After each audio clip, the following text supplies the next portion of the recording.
ग्वालियर के सोनचरिया अभयारण्य को खत्म करने की राज्य सरकार की पहल। ग्वालियर वन विभाग से मांगा डी नोटिफिकेशन का प्रतिवेदन।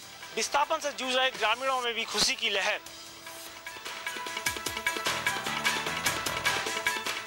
तो रोज की तरह सभी 5 बड़े शहरों के संवाददाता सिटी 89 में अगले 1 घंटे तक हमारे साथ रहेंगे। भोपाल से हमारे साथ जुड़ रहे हैं विजय मांडगे, रायपुर से सुमन पुरोहित, इंदौर से प्रकाश हिंदुस्तानी, जबलपुर से कार्तिक अग्निहोत्री और ग्वालियर से नवीन नायक। एक बार स्वागत है आपका। ग्वालियर की बात करते हैं। विलुप्त होने के कगार पर पहुंच चुकी सोन चिड़िया के संरक्षण के लिए बनाए गए अभ्यारण्य को मध्य प्रदेश सरकार ने अब खत्म करने का फैसला कर लिया है। राज्य सरकार ने इसके लिए ग्वालियर वन वृत्त से डी नोटिफिकेशन का प्रस्ताव मांगा है। विभाग जल्द ही इसका खाका तैयार कर रिपोर्ट भोपाल भेजने की तैयारी में है। हालांकि केंद्र और सुप्रीम कोर्ट की अनुमति के बिना इसे बंद नहीं किया जा सकता। ग्वालियर जिला मुख्यालय से 35 किलोमीटर दूर राष्ट्रीय राजमार्ग क्रमांक 3 के किनारे बनाए गए घाटी गांव सोन चिड़िया अभ्यारण्य का उद्घाटन 11 नवंबर 1981 को तत्कालीन केंद्रीय मंत्री स्वर्गीय माधवराव सिंधिया ने किया था। बरई और घाटी गांव विकास खंडों में आने वाले इस अभ्यारण्य का उद्देश्य विलुप्त होती सोन चिड़िया का संरक्षण था। वन महकमे में गांव-गांव जागृति अभियान चलाया गया, जिसके लिए लाखों का बजट पास हुआ, लेकिन सोन चिड़िया का अस्तित्व नहीं बचाया जा सका। और अब आसपास के गांव वाले कहते हैं कि अभ्यारण्य की वजह से इलाका विकास से भी वंचित रह गया। विकास नहीं हो पा रहा। सोन चिड़िया आज तक हमने नहीं देखी और ये तो लूट है, पैसे की लोग लूट रहे हैं और गांव का बिल्कुल विकास नहीं हो पा रहा। ना हम शहर की मुख्य धारा से जुड़ पा रहे हैं, ना कोई। बंद हो जाना चाहिए। बिल्कुल बहुत पहले ही बंद हो जाना चाहिए। अब जो प्रक्रिया आई है वो बहुत बढ़िया है। बंद होगी तो हमारे गांव का विकास भी होगा। 515 वर्ग किलोमीटर में फैले इस अभ्यारण्य को खत्म करने के फैसले से गांव वाले तो खुश हैं, लेकिन इस सरकारी काम में काफी समय लग सकता है। अभी तो डी नोटिफिकेशन की कार्रवाई पूरी कर उसे राज्य सरकार के पास भेजा गया है। प्रधान मुख्य वन संरक्षक वन्य प्राणी ने सैंक्चुरी को डी नोटिफाई करने के लिए प्रस्ताव चाहे हैं, तो यह प्रस्ताव उन्होंने एक मंत्री परिषद की उप समिति गठित की थी मध्य प्रदेश शासन ने, उसकी अनुशंसा के आधार पर चाही गई है। डी नोटिफिकेशन से ही अभ्यारण्य खत्म हो जाएगा ऐसा नहीं है। इसके लिए केंद्र और सुप्रीम कोर्ट की सहमति लेना भी जरूरी है।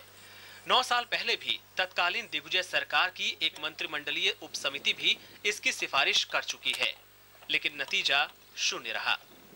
नवीन नायक, सहारा समय, ग्वालियर। और ये सीधे रुख करते हैं अपने संवाददाता नवीन नायक का इस खबर पर जरा बातचीत के लिए। नवीन जी, मोटे तौर पर क्या वजहें समझ में आती हैं, क्यों मांगा गया है डी नोटिफिकेशन का प्रस्ताव?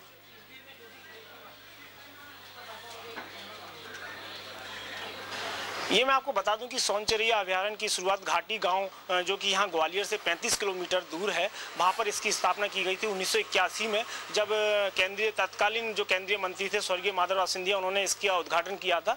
और उससे लेके अभी तक लगभग 28 साल हो चुके हैं इस अभ्यारण्य को, और लगभग हमेशा इस मुद्दे पर विवाद होता रहा है कि सोनचरिया को लेके कि सोनचरिया है भी नहीं, उसके बावजूद इस अभ्यारण्य में लाखों करोड़ों रुपये का बजट मिलता रहा है। और वहीं इस जो अभ्यारण्य है, इस अभ्यारण्य से लगभग 40 गांव हैं जिसमें 12,000 की आबादी रहती है, वो कहीं ना कहीं इससे प्रभावित हुई है। पिछले कई समय से उनके विस्थापन की कार्यविधि चल रही है, लेकिन उस पर अभी तक कोई अमल नहीं हो पाया, उस पर कोई डिसीजन नहीं हो पाया। तो कहीं ना कहीं एक बड़ा सवाल उठता है कि लाखों करोड़ों रुपए के बजट खर्च करने के बावजूद भी आज 28 साल बाद भी सोनचरिया के लिए कुछ जैसे माकूल इंतजाम करने चाहिए थे कि सोनचरिया दिखाई दे या सोनचरिया का जो यहाँ पर मिले, वो चीज़ अभी तक दिखाई नहीं दी है। उसके चलते ही अब जो राज्य सरकार है उसने वन विभाग से डी नोटिफिकेशन का प्रतिवेदन मांगा है और इस सोनचरिया को अभ्यारण्य को बंद करने का एक प्रस्ताव जो बना के वन विभाग ने भेजा भी है। जी, यानी इससे पहले भी इस तरह की मांग उठती रही है कि इस अभ्यारण्य को अब बंद कर दिया जाए, क्योंकि